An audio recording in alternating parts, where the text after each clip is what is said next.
श्री स्वामी समर्थ। तुम्हा सगळ्यांच्या आपल्या स्वामी सूत्र चॅनलवर मनापासून स्वागत। स्वामी भक्त हो, आज पुन्हा एकदा तुमच्यासाठी नवीन व्हिडिओ घेऊन आली आहे। व्हिडिओच्या माध्यमातून नवीन माहिती आपण जाणून घेणार आहोत। आजच्या व्हिडिओमध्ये आपण जी काही माहिती जाणून घेणार आहोत ती खूप खास असणार आहे, कारण ती माहिती पौर्णिमेसंबंधी असणार आहे। पौर्णिमा, अमावस्या ह्या ज्या दोनही तिथी आहेत त्या माता लक्ष्मीला अतिशय प्रिय असलेल्या तिथी आहे, म्हणून या तिथींना केलेले उपाय नेहमी आपल्याला फळ देत असतात। ज्या काही आपण या दिवशी सेवा करतो त्याचं फळ आपल्याला त्वरित लाभतं। म्हणून उद्याच्या दिवशी आपल्याला कुठले उपाय, कुठल्या सेवा करायच्या आहे, त्यासोबतच आपल्याला दिवसभरामध्ये कुठली कामं करायची आहे जेणेकरून आपल्या घरामध्ये सकारात्मकता नांदेल आणि माता लक्ष्मी देखील घरामध्ये प्रवेश करेल। तर अशाच माहितीविषयी आजचा हा व्हिडिओ बनवलेला आहे, त्यामुळे व्हिडिओ शेवटपर्यंत आवर्जून ऐका। आता उद्या पौर्णिमा आहे, पण ही जी पौर्णिमा आहे ती आजच म्हणजेच 11 फेब्रुवारी 2025 रोजी संध्याकाळी 6:55 सुरू होणार आहे आणि ती 12 फेब्रुवारी 2025 रोजी संध्याकाळी 7:22 समाप्त होणार आहे। तर बऱ्याच जणांना असा प्रश्न पडला आहे की सत्यनारायण जो आहे तो आज करायचा की उद्या करायचा। तर हे बघा, उदय तिथीनुसार उद्याचा दिवस पौर्णिमा म्हणून आपण साजरी करणार आहोत, त्यामुळे उद्या आपल्याला सत्यनारायण करायचं आहे। तुम्ही जे काही सत्यनारायणचं व्रत करतात ते देखील तुम्हाला उद्याच्या दिवशीच करायचं आहे। आता कुठली कामं करायची आहे हे आपण जाणून घेऊया। तर उद्या आपल्याला सकाळी लवकर उठायचं आहे। ब्रह्ममुहूर्तावर नाही शक्य झालं तर कमीत कमी सूर्योदयापूर्वी आपल्याला उठून अंघोळ करून तयार राहायचं आहे। अंघोळ करताना त्या अंघोळीच्या पाण्यामध्ये आपण विविध प्रकारच्या गोष्टी टाकू शकतो जेणेकरून आपली नकारात्मकता जी आहे ती कमी होईल। त्यामध्ये काय टाकू शकतात तर गंगाजल आहे, हळद आहे, कच्चं दूध आहे, अगदी थोडंसं जरी आपण ते टाकलं तरीही चालणार आहे। पण अशा प्रकारे आपल्याला काही गोष्टींचा अवलंब करून अंघोळ करायची आहे आणि अशा पद्धतीने जर आपण अंघोळीच्या पाण्यात काही वस्तूंचा वापर केला तर त्याचा जो परिणाम आहे तो आपल्यावर सकारात्मक दृष्ट्याच होत असतो। त्यानंतर आपल्या घरामध्ये हळदीचं पाणी शिंपडायचं आहे। आता दररोज हळदीचं पाणी शिंपडायला हवं, पण दररोज प्रत्येकाच्याच लक्षात राहत नाही, त्यामुळे कमीत कमी अमावस्या, पौर्णिमा किंवा गुरुवार आहे या दिवसाला तरी आपण आपल्या घरामध्ये हळदीचं पाणी ही शिंपडायला हवं। हळद म्हटलं तर खूप गुणकारी आहे, आयुर्वेदानुसारही तिचं महत्त्व आहे, धार्मिकदृष्ट्या देखील हळदीचं विशेष असं महत्त्व आहे। त्यामुळे आपल्याला हळदीचं पाणी संपूर्ण घरामध्ये शिंपडायचं आहे। तुमचं अंगण असेल तर अंगणात देखील तुम्ही हळदीचं जे पाणी आहे त्याचा सडा मारू शकतात, किंवा अगदीच अंगण नसेल तर फरची जी असेल ती आपण हळदीच्या पाण्याने थोडीशी पुसून घेऊ शकतो। त्यासोबतच आपला जो उंबरठा आहे त्याला हळदीचं लेपन करायचं आहे। हळदीचं लेपन सणावाराला किंवा शुभतिथी आहे त्याला आपण करतच असतो, गुरुवारच्या दिवशी देखील केलं जातं, त्यामुळे हळदीचं लेपन करायचं आहे। आता हळदीचं लेपन झाल्यानंतर जो मुख्य दरवाजा आहे तो देखील स्वच्छ पुसून घ्यायचा, त्यावर शुभ लाभ लिहायचा आहे आणि मुख्य दरवाजाच्या ठिकाणी आपल्याला एक शुद्ध तुपाचा किंवा जे काही तुमच्याकडे तूप असेल, तेल असेल ते तुम्ही घेतलं तरीही चालेल, पण अशा प्रकारचा एक दिवा मुख्य दरवाजावर लावायचा आहे जेणेकरून माता लक्ष्मीचं आगमन आपल्या घरामध्ये होईल। आता ही जी काही कामं आहे ती सगळी मुख्य दरवाजावरची झालेली आहे। त्यानंतर आपल्याला सूर्याला अर्घ्य द्यायचा आहे। सूर्याला अर्घ्य दिल्याने आपल्या आयुष्यामध्ये देखील सकारात्मक गोष्टी घडू लागतात, त्यामुळे दररोज सूर्याला अर्घ्य दिलंच पाहिजे। सूर्याला अर्घ्य देताना तांब्या घ्यायचा आहे, दुसरं कुठलं घ्यायचं का तर नाही। शक्यतो सूर्याला अर्घ्य देताना तांब्याच्याच वस्तूचा वापर आपल्याला करायचा असतो, म्हणून तुम्ही तांब्या घ्यायचा आहे। छोटा ग्लास असेल तरीही चालेल, पण तो तांब्याचाच असायला हवा हे लक्षात घ्या। त्यानंतर त्या पाण्यामध्ये थोडंसं हळद कुंकू टाकायचं, लाल रंगाचं फूल असेल तर ते टाकायचं आहे, अक्षता टाकायच्या आहे आणि अशा प्रकारे सूर्याला अर्घ्य द्यायचं आहे।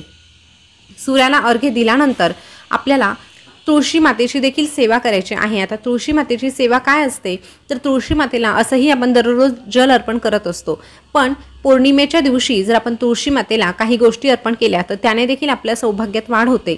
जसं की हिरव्या बांगड्या आहे, लाल रंगाची चुनरी आहे, लाल रंगाचा कलावा आहे, हळद आहे, दूध आहे, ह्या ज्या काही गोष्टी आहे त्या जर आपण तुळशी मातेला अर्पण केल्या, आपल्या सौभाग्यामध्ये वाढ होण्यासाठी मनोभावे प्रार्थना केली तर तुळशी मातेचा आशीर्वाद आपल्याला प्राप्त होत असतो।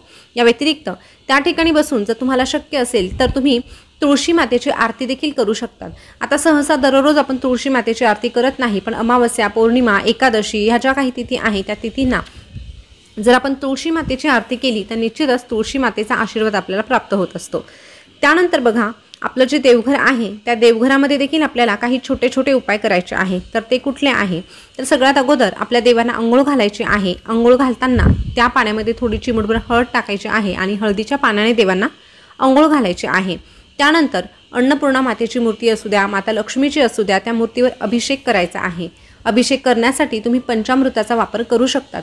आता अभिषेक वगैरे करून झाल्यानंतर देवदेवतांना त्यांच्या त्यांच्या जागी ठेवून द्यायचं आहे। सगळी पूजा झाल्यानंतर आपल्याला देवघरामध्ये एक छोट्याशा ग्लासमध्ये हळदीचं पाणी भरून ठेवायचं आहे।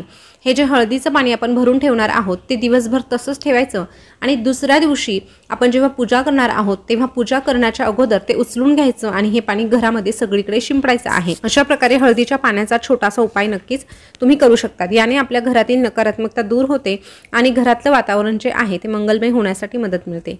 त्यासोबतच आपल्याला काही ठिकाणी स्वस्तिकही काढायचं आहे। त्यासंबंधीची संपूर्ण माहिती मागच्या व्हिडिओमध्ये सांगितलेली आहे, तो व्हिडिओ तुम्ही आवर्जून बघा। पण अगदी थोडक्यात आता देखील सांगते। तर स्वस्तिक कुठे कुठे असणार आहे तर मुख्य दरवाजावर असणार आहे, आपल्या तिजोरीवर असणार आहे, स्वयंपाकघरात, देवघराजवळ आणि जी तुळशी माता आहे तिथे आपल्याला हळदी कुंकवाने स्वस्तिक काढायचं आहे। आता हे सगळं झाल्यानंतर पौर्णिमेच्या दिवशी माता लक्ष्मी प्रसन्न होण्यासाठी कुठल्या सेवा केल्या जातात तर प्रामुख्याने जी सेवा असते ती म्हणजे सत्यनारायणाची सेवा। प्रत्येक पौर्णिमेला जर आपण आपल्या घरामध्ये सत्यनारायण केला तर अगदी वर्षभरामध्ये आपल्या घरामध्ये जे काही आर्थिक समस्या आहे त्या दूर झाल्याशिवाय राहणार नाही। फक्त हे करत असताना त्यामध्ये सातत्य असणं गरजेचं आहे। आपला विश्वास जो आहे तो 100% असायला हवा। बघा, तुम्ही अजूनही जर सत्यनारायण करत नसाल तर नक्कीच तुम्ही ह्या पौर्णिमेपासून सुरुवात करा आणि दर महिन्याच्या येणाऱ्या पौर्णिमेला तुम्ही सत्यनारायण करा। त्याची पोथी घरी आणा, आपण घरचे घरी ते सत्यनारायण करू शकतो। अगदीच एखाद्या पौर्णिमेला जर मासिक धर्म असेल तर तो जो वार आहे तो तुम्ही सोडून द्यायचा आणि पुढच्या पौर्णिमेला पुन्हा सत्यनारायण करायचा। अशा प्रकारे ही सेवा तुम्ही नक्कीच करून बघा। यानंतर माता लक्ष्मीला प्रसन्न करून घेण्याची सगळ्यात प्रभावशाली जी सेवा आहे ती म्हणजे कुंकुमार्चन। तर कुंकुमार्चन करण्यासाठी तुम्ही श्रीयंत्रावर करू शकतात। तुमच्याकडे माता लक्ष्मीची मूर्ती असेल तर तुम्ही त्यावरही करू शकतात, नसेल तर मग 1 रुपयाचं नाणं घेऊन तुम्ही त्यावरही करू शकतात। हे 1 रुपयाचं नाणं कायमचं देवघरामध्ये एखाद्या ड्रॉवरमध्ये ठेवायचं आणि दर पौर्णिमेला त्याच्यावर कुंकुमार्चन करायचं। पण लवकरात लवकर श्रीयंत्र घरी घेऊन येण्याचा प्रयत्न करा। आता ह्या झाल्या सेवा। आता सेवेमध्ये अजून काय येतं तर आपण पौर्णिमेच्या दिवशी कुंजिका स्तोत्राचं पठण करू शकतो, महालक्ष्मी अष्टक आहे ते म्हणू शकतो, महालक्ष्मीला लवंग अतिशय प्रिय आहे त्या देखील आपण माता लक्ष्मीला अर्पण करू शकतो। अशा प्रकारे जर छोट्या छोट्या सेवा केल्या, श्री सूक्त म्हटलं तर निश्चितच माता लक्ष्मी आपल्या घरावर कायमस्वरूपी कृपा करत असते। आता ह्या झाल्या सेवा। आता उपाय काय करायचे आहे हे देखील आपण जाणून घेऊया। तर बघा, आपल्या घरातील नकारात्मकता घालवण्यासाठी अमावस्येच्या दिवशी काही उपाय केले जातात, तशाच पद्धतीने पौर्णिमेला देखील केले जातात। तर ते कुठले आहे तर त्यातला सगळ्यात पहिला आणि महत्त्वाचा जो उपाय आहे तो असा की दर पौर्णिमेला आणि दर अमावस्येला आपल्या मुख्य दरवाजाच्या ठिकाणी किंवा जो आपला उंबरठा आहे त्या ठिकाणी आपल्याला 5 कापराच्या वड्या जाळायच्या असतात। भीमसेनी असेल किंवा साधा असेल, कुठलाही कापूर घ्या, पण दर तिथीला अमावस्या आणि पौर्णिमेच्या तिथीला आपल्या उंबरठ्यावर कापूर आवर्जून जाळायचाच आहे। त्यानंतर दुसरा जो उपाय आहे तो असा की आपल्या मुख्य दरवाजावरून आपल्याला एक दिवा ओवाळायचा आहे। हा दिवा तुम्ही कणकेचा बनवू शकतात किंवा साधा कुठलाही दिवा तुम्ही घेतलात तरीही चालणार आहे। त्यामध्ये तुम्ही तेलाचा वापर करा, तुपाचा करा, गावठी तूप असेल, वनस्पती तूप असेल, कुठलेही घ्या। पण अशा प्रकारे एक दिवा घ्यायचा, मुख्य दरवाजावरून वरच्या टोकापासून खालीपर्यंत आपल्याला तो गोल आकार फिरवायचा। जसं घड्याळाचा काटा फिरतो तशा पद्धतीने आपल्याला हा दिवा फिरवायचा आहे। हळूवारपणे, शांतपणे, मनामध्ये शुद्ध भाव ठेवून आणि सकारात्मक भावना ठेवून आपल्याला हा उपाय करायचा आहे। आता 7 वेळेस हा दिवा ओवाळल्यानंतर काय करायचं तर आपल्या उंबरठ्यापासून थोड्याशा दूर अंतरावर तो दिवा त्या ठिकाणी ठेवायचा आहे। आता तुमचं सेपरेट घर असेल तर त्या ठिकाणी थोडंसं दूर अंतरावर हा दिवा तुम्ही नक्कीच ठेवू शकतात। पण अगदीच फ्लॅट सिस्टीम असेल, जवळजवळ दरवाजे असतील तर मग तुमच्याच दरवाजाच्या ठिकाणी तुम्ही हा दिवा लावलात तरीही चालेल। फक्त उंबरठ्यामध्ये आणि दिव्यामध्ये 4 बोटांचं का होईना अंतर राहू द्या। असं केल्याने या दिव्यामार्फत आपल्या घरातील जी नकारात्मकता आहे ती दूर जाते आणि घरातलं वातावरण सकारात्मक होण्यासाठी मदत मिळते। आता ह्या दिव्याचं नंतर काय करायचं तर कणकेचा असेल तर तो तुम्ही निर्माल्यात टाकू शकतात आणि तुम्ही घरातला एखादा दिवा घेतलेला असेल किंवा पंती घेतली असेल तर ती तुम्ही घासून पुन्हा वापरू शकतात। फक्त घासून मग वापरायचे आहे हे लक्षात घ्या। त्यानंतर बघा, आपल्या वास्तुदेवतेला पौर्णिमेच्या दिवशी दही भाताचा नैवेद्य आवर्जून दाखवावा। आपण जेव्हा नवीन घर घेतो तेव्हा आपल्या घरामध्ये वास्तुदेवतेची स्थापना केली जाते। प्रत्येकाच्याच घरामध्ये वास्तुदेवता असते, पण काही ज्यांची जुनी घरं आहेत, ज्यांनी वास्तुशांतीच केलेली नाही किंवा वास्तुपुरुष बसवलेला नसेल तर आपण त्यांच्यासाठी काहीही सांगू शकत नाही। पण ज्यांनी वास्तुपुरुष बसवलेला आहे, ज्यांच्या घरात वास्तुपुरुष आहे, त्या वास्तुपुरुषाला दर अमावस्या पौर्णिमेला दही भाताचं नैवेद्य आवर्जून दाखवायचं आहे। असंही दररोज नैवेद्य दाखवायला हवा, पण दररोज आपल्याला ह्या गोष्टी लक्षात राहत नाही, शक्यही होत नाही। पण अमावस्या आणि पौर्णिमेला वास्तुपुरुषाच्या नावाने दही भाताचं नैवेद्य आवर्जून दाखवायचंच आहे। आता ज्यांच्या घरामध्ये वास्तुपुरुष आहे की नाही हेच त्यांना ठाऊक नाही किंवा नसेल तर मग काय करावं, तर अशाच प्रकारचा दहीभात घेऊन आपल्या मुख्य दरवाजावरून उतरवावा आणि त्यानंतर हा जो दहीभात आहे तो मोकळ्या ठिकाणी नेऊन ठेवावा। याने देखील आपली वास्तू शांत होत असते, वास्तू देवता जी आहे ती आपल्याला भरभरून आशीर्वाद देत असते। त्यानंतर मुख्य दरवाजावरून एक नारळाचा उतारा देखील केला जातो। एक नारळ घ्यायचा, पाण्याने भरलेला असावा, त्याच्या शेंड्या वगैरे काढायच्या नाही। हा जो नारळ आहे तो आपल्या मुख्य दरवाजावरून 7 वेळेस उतरवायचा आहे आणि नंतर एखाद्या मोकळ्या ठिकाणी ठेवून यायचा। फक्त कुणाचाही अपघात होणार नाही अशा ठिकाणी तुम्ही ती काळजी घेऊन तो नारळ ठेवायचा आहे। अशा प्रकारे नारळाचा उतारा जर तुम्ही केला तर त्याने देखील घरातील वाईट बाधा दूर जाण्यासाठी मदत मिळत असते। आता या ठिकाणी नारळाचा उतारा करायला सांगितलेला आहे, पण काहींची अशी समस्या असते की आर्थिक समस्या इतक्या असतात की साधा आपण एखादी गोष्ट लवकर घेऊ शकत नाही। जर तुम्हाला नारळ घेणं शक्य होणार नसेल तर तुम्ही मगाशी सांगितल्याप्रमाणे दही भाताचा उतारा करू शकतात किंवा साधा जो आपल्या घरामध्ये भात शिजवला जातो ना तशा प्रकारच्या भाताचा देखील उतारा करू शकतात। फक्त मग हा भात शिजवताना तुम्हाला वेगळा शिजवायचा आहे, त्यामध्ये तेल मीठ काहीही टाकायचं नाही। फक्त तांदूळ जो आहे तो पाण्यामध्ये शिजवून घ्यायचा, अगदी वाटीभर घ्यायचा आणि तो अशा प्रकारे मुख्य दरवाजावरून उतरवून टाकून द्यायचा। फक्त टाकताना कुणाच्याही पायंदळी पडणार नाही याची काळजी घेऊन तो भात आपल्याला ठेवायचा आहे। आता हे झाले उपाय।